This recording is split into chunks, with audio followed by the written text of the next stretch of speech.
Amerika Serikat menuntut reparasi dari Iran atas semua perang di kawasan selama 47 tahun terakhir, dan kompensasi untuk semua keluarga para pengunjuk rasa Iran yang terbunuh di Iran sendiri.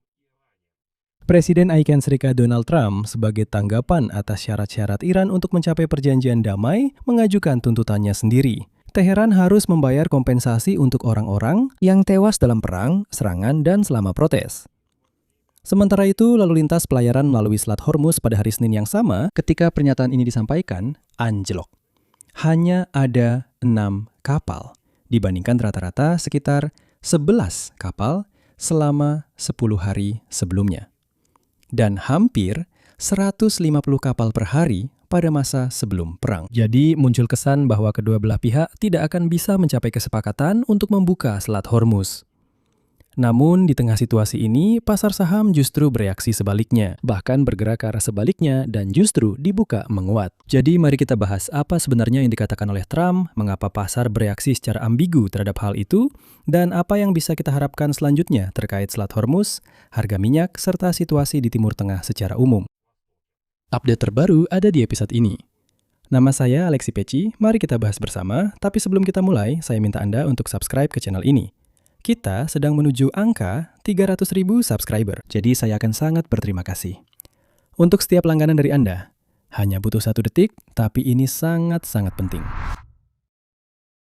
Jadi, ingatkah Anda bagaimana kita pernah membahas bahwa sebelumnya Iran mengajukan daftar panjang tuntutan kepada Amerika Serikat, dan hanya setelah tuntutan itu dipenuhi, mereka bersedia membuka Selat Hormuz untuk pelayaran komersial. Selain pencabutan sanksi dan pencairan semua aset, Iran juga menuntut Amerika Serikat untuk membayar reparasi dan indemnitas perang atas perang ini dan perang tahun 2025.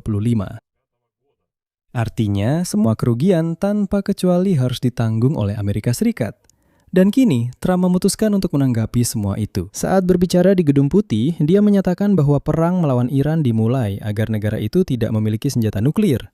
Dan menegaskan bahwa sebenarnya dalam perundingan dengan Amerika Serikat, syarat-syarat kompensasi tidak pernah dibahas. Dan katanya, itu hanya karangan orang Iran saja.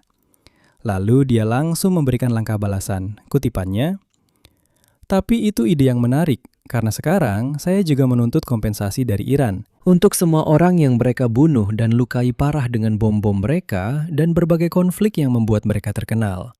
Lalu Trump menyebutkan kategori korban secara spesifik yang menurutnya sekarang harus mendapat ganti rugi dari Iran.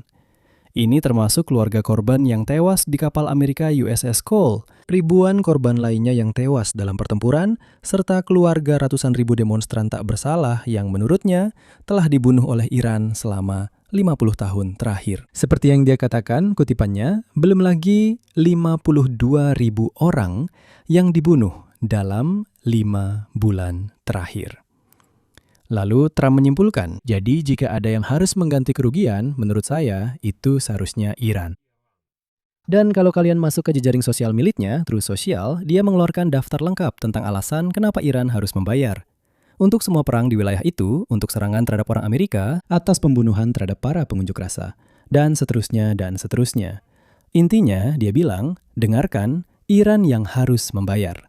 Dan pada akhirnya, Trump meyakinkan, kutipannya, saya memerintahkan perwakilan saya untuk benar-benar memperhitungkan hal ini dalam setiap negosiasi di masa depan. Jadi, sekarang Trump menyatakan bahwa timnya harus menagih Iran, kalau tidak akan ada negosiasi apapun. Kemudian, pada hari yang sama, Trump membuat pernyataan lain yang menunjukkan posisinya saat ini terkait Selat Hormuz secara keseluruhan. Kutipannya, dengar, satu-satunya pihak yang saat ini benar-benar mengendalikan Selat Hormuz adalah Angkatan Laut Amerika Serikat. Dan kami telah sepenuhnya membersihkan ranjau di seluruh selat itu. Jadi Trump secara terbuka menyatakan bahwa kendali nyata atas jalur air strategis itu sudah beralih ke Angkatan Laut Amerika. Dan katanya Angkatan Laut Amerika sudah membersihkan seluruh Selat Hormuz dari ranjau, terlepas dari apakah akan ada perjanjian dengan Teheran atau tidak. Padahal kenyataannya sama sekali tidak begitu. Dan Selat Hormuz jelas tidak berada di bawah kendali Amerika Serikat. Dan justru konteks dari pernyataan-pernyataan ini sangat penting. Tuntutan Iran yang sekarang sedang dijawab oleh Donald Trump pada dasarnya sesuai dengan syarat-syarat perjanjian damai awal yang sudah ditandatangani pada bulan Juni. Kesepakatan yang sama itu kemudian gagal karena pertempuran kembali pecah. Saya ingatkan sekali lagi, sehari sebelumnya salah satu perwakilan rezim Iran secara langsung menyatakan bahwa kami mengajukan tuntutan dan bahkan ultimatum kepada Amerika Serikat. Dan di sana maksudnya, jangan mengancam Iran, jangan mengancam pasukan proksi Iran, membayar kompensasi, reparasi, ganti rugi perang, mencabut sanksi, mencairkan aset, dan sebagainya. Dan banyak orang menanggapi hal ini. Это слушайте, мол, ну это наглость какая-то. Но Iran sekarang sedang berusaha kembali ke dasar negosiasi 2 bulan yang lalu dengan menuntut kompensasi dan pencabutan sanksi. Sedangkan Trump sebagai tanggapan mengajukan tuntutan balasan yang jumlahnya jauh lebih besar. Kompensasi bukan untuk beberapa bulan, tapi untuk setengah abad peperangan. Begini, intinya adalah Trump tetap saja berhasil dikelabui. Karena memang secara emosional bisa saja dikatakan bahwa Iran tidak salah. Iran memang benar-benar tidak salah. Saya tekankan agar tidak ada yang salah paham. Iran, rezim saat ini di Teheran jelas merupakan organisasi teroris yang mendanai semua pasukan proksi di kawasan, yang membuat kawasan ini tidak stabil. Iran adalah negara yang menembak jatuh pesawat Boeing Ukraina. Itu adalah negara yang membantu Rusia berperang melawan Ukraina.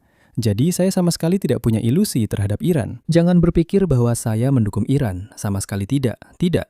Tapi Anda tahu, ketika orang bertanya siapa yang didukung oleh Pichi, nah ketika Anda bertanya siapa yang saya dukung, itu berarti saya telah melakukan pekerjaan saya dengan baik. Sekarang mari kita kembali ke topik. Dan Donald Trump berhasil dikelabui. Karena dalam nota kesepahaman yang ditandatangani oleh Donald Trump dengan Iran pada 17 Juni, sebenarnya ada satu poin saya ingatkan tentang Amerika Serikat. Amerika Serikat dan sekutunya berkewajiban membentuk dana investasi untuk pemulihan Iran sebesar 300 miliar dolar. Ingat, inilah yang disebut Iran sebagai kompensasi atas kerugian selama perang. Dan Trump saat itu menyetujui syarat ini. Karena itu, Iran sekarang mengingatkan, dengar, ada syarat seperti itu, jadi kalian harus memberikan kompensasi.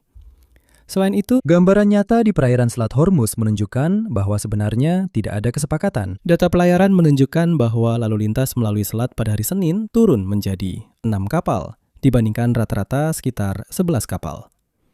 Dalam 10 hari sebelumnya, pada hari Selasa, menurut data dari perusahaan Kepler, 4 kapal pengangkut bahan mentah memasuki selat, termasuk 2 kapal tanker kosong untuk produk minyak. 2 kapal keluar, yaitu 1 kapal tanker kecil berisi gas cair, dan 1 kapal lagi membawa bahan bakar minyak residu. Sebagai perbandingan untuk menunjukkan besarnya kolaps, sebelum perang biasanya ada 130 hingga 140 kapal yang melewati selat setiap hari. Sekarang hanya 6.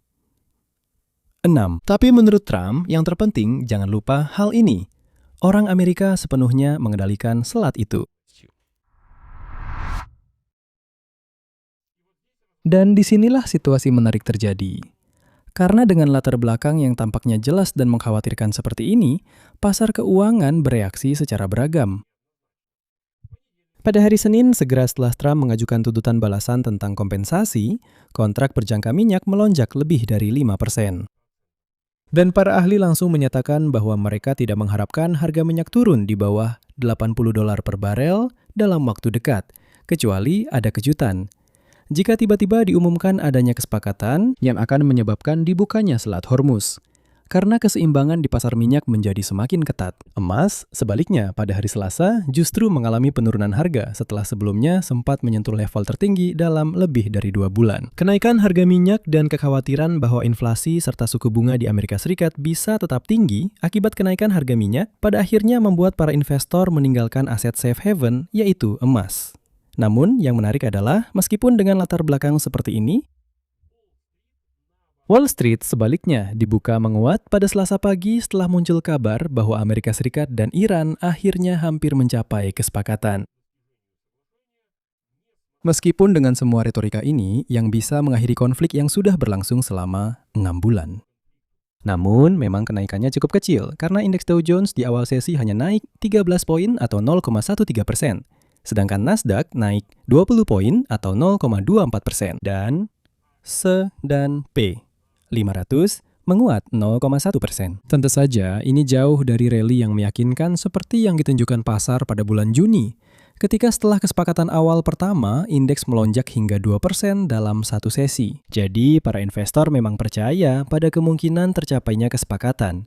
Tapi sekarang mereka jauh lebih berhati-hati dibandingkan beberapa bulan yang lalu. Jadi, apa hasilnya? Di satu sisi, Trump dengan tuntutan balasannya tentang kompensasi atas setengah abad konflik sebenarnya menaikkan taruhan dalam negosiasi begitu tinggi, sehingga kemungkinan tercapainya kesepakatan cepat dengan Iran menjadi semakin kecil. Sulit membayangkan Teheran akan setuju dengan syarat seperti itu. Sama sulitnya membayangkan Amerika Serikat akan setuju membayar reparasi kepada Iran. Oleh karena itu, ketika syarat-syarat balasan seperti ini muncul, ya kelihatannya tidak akan ada kesepakatan dalam waktu dekat.